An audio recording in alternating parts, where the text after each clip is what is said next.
ഒരു വ്യക്തിയെ സംബന്ധിക്കുന്ന ഭൂമി ഉൾപ്പെടെയുള്ള എല്ലാ ആസ്തി വിവരങ്ങളും ഉൾക്കൊള്ളിച്ചുള്ള ഡിജിറ്റൽ പ്രോപ്പർട്ടി കാർഡ് നവംബർ 1-ന് പുറത്തിറക്കുമെന്ന് റവന്യൂ മന്ത്രി കെ രാജൻ. സംസ്ഥാനത്തെ എല്ലാ വില്ലേജ് ഓഫീസുകളും സ്മാർട്ടാക്കുമെന്നും മന്ത്രി പറഞ്ഞു. ചിറക്കൽ സ്മാർട്ട് വില്ലേജ് ഓഫീസിന്റെ കെട്ടിടോദ്ഘാടനം നിർവഹിച്ച് സംസാരിക്കുകയായിരുന്നു മന്ത്രി. സംസ്ഥാനത്തെ എല്ലാ വില്ലേജ് ഓഫീസുകളും സ്മാർട്ടാക്കുകയാണ് സർക്കാരിന്റെ ലക്ഷ്യമെന്ന് മന്ത്രി കെ രാജൻ പറഞ്ഞു. ഇതിനായുള്ള പ്രവർത്തനങ്ങൾ പുരോഗമിക്കുകയാണ്.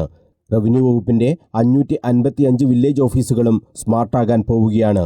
300ഓളം വില്ലേജ് ഓഫീസുകളുടെ നിർമ്മാണം ആരംഭിച്ചിട്ടുണ്ട്. എല്ലാവർക്കും ഭൂമി, എല്ലാവർക്കും രേഖ, എല്ലാവർക്കും സേവനം എന്ന സ്മാർട്ട് മുദ്രാവാക്യത്തോടെയാണ് നിലവിൽ 1,80,000-ഓളം പട്ടയങ്ങൾ വിതരണം ചെയ്തതെന്നും മന്ത്രി പറഞ്ഞു.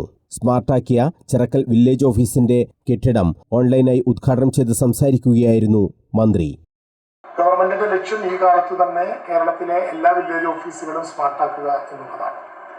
കേരളത്തിലെ റവന്യൂ വകുപ്പ് വളരെ സങ്കീർണമായിട്ടുള്ളൊരു വകുപ്പാണെന്ന് നിങ്ങൾക്ക് എല്ലാവർക്കും അറിയാം. കേരളത്തിലെ റവന്യൂ വകുപ്പിനെ സംബന്ധിച്ചിടത്തോളം നിലനിൽക്കുന്ന 110ഓളം നിയമങ്ങളും അതിൻ്റെ ഭാഗമായിട്ടുള്ള ചട്ടങ്ങളും ചട്ടഭേദഗതികളും ഒക്കെയായി വലിയ ഒരു പ്രയാസപ്പെട്ട നിയമ നടപടികളിലൂടെ കടന്നു പോകേണ്ട ഒരു വകുപ്പാണ്. ഇതിന് പുറമെ എല്ലാ വകുപ്പുകളുടെയും ഭാഗമായി ഉയർന്നു വരുന്ന സേവനങ്ങൾ കൂടി പരിഗണിക്കപ്പെടേണ്ടതുണ്ട് ഈ വകുപ്പിന് എന്നുള്ളത് കൊണ്ട് വളരെ വിപുലമായ ജോലി ഈ ഗവൺമെന്റിന്റെ ഭാഗമായിട്ടുള്ള റവന്യൂ വകുപ്പിനെ ഏറ്റെടുക്കേണ്ടി വരും. അതുകൊണ്ട് തന്നെ റവന്യൂ വകുപ്പിന്റെ പൂമുഖ പടിവാതിലായിട്ടുള്ള വില്ലേജ് ഓഫീസുകളെ സമ്പൂർണ്ണമായും സ്മാർട്ടാക്കുകയും റവന്യൂ വകുപ്പിന്റെ സേവനങ്ങൾ പൂർണ്ണമായും ഈ സേവനങ്ങളാക്കി മാറ്റുകയും ചെയ്യുക എന്ന നടപടിക്രമങ്ങളാണ് ഇതിലൂടെ എല്ലാം നടത്തിക്കൊണ്ടുവരുന്നത്. എല്ലാവർക്കും ഭൂമി, എല്ലാ ഭൂമിക്കും രേഖ, എല്ലാ സേവനങ്ങളും സ്മാർട്ട് എന്ന മുഖമുദ്രാവാക്യത്തോടെ 1,80,000-ലേറെ പട്ടയങ്ങൾ വിതരണം ചെയ്ത് കേരളത്തിലെ 483 വില്ലേജുകളിൽ ഇതിനകം റവന്യൂ ഭാഗമായിട്ടുള്ള സർവേ വകുപ്പിന്റെ രേഖകൾ തയ്യാറാക്കി ആധികാരികമായി കേരളത്തിൽ റവന്യൂ വകുപ്പിന്റെ ശ്രദ്ധേയമായ മുന്നേറ്റം നടക്കുകയാണ്. KV സുമേഷ് MLA അധ്യക്ഷത വഹിച്ചു.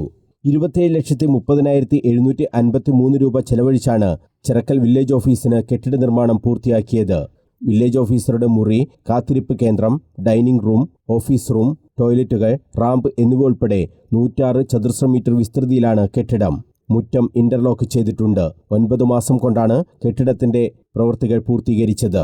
ചിറക്കൽ ഓഫീസും സ്മാർട്ടായതോടെ ജനങ്ങൾക്ക് സേവനങ്ങൾ കൂടുതൽ വേഗത്തിൽ ലഭ്യമാകുമെന്ന് KV സുമേഷ് MLA പറഞ്ഞു. ചിറക്കൽ കോവിലകം വലിയ രാജ രാമവർമ്മ മുഖ്യാതിഥിയായി. പൊതുമരാമത്ത് വകുപ്പ് കെട്ടിട വിഭാഗം executive engineer VP Sabu report അവതരിപ്പിച്ചു. Collector Arun K. Vijayan, block panchayat president KC Jisha, Chirakkal panchayat president P. Sruthi, ജില്ലാ പഞ്ചായത്ത് സ്ഥിരം സമിതി അധ്യക്ഷ T. സരള, ജില്ലാ പഞ്ചായത്ത് അംഗം K. താഹിറ, ബ്ലോക്ക് പഞ്ചായത്ത് സ്ഥിരം സമിതി അധ്യക്ഷൻ KV സതീശൻ, ഗ്രാമപഞ്ചായത്ത് അംഗങ്ങൾ ADM K. Padmachandrakurup, tahsildar MT Suresh Chandrabose, വിവിധ രാഷ്ട്രീയ പാർട്ടി പ്രതിനിധികൾ തുടങ്ങിയവർ ചടങ്ങിൽ സംബന്ധിച്ചു. News bureau, Kannur.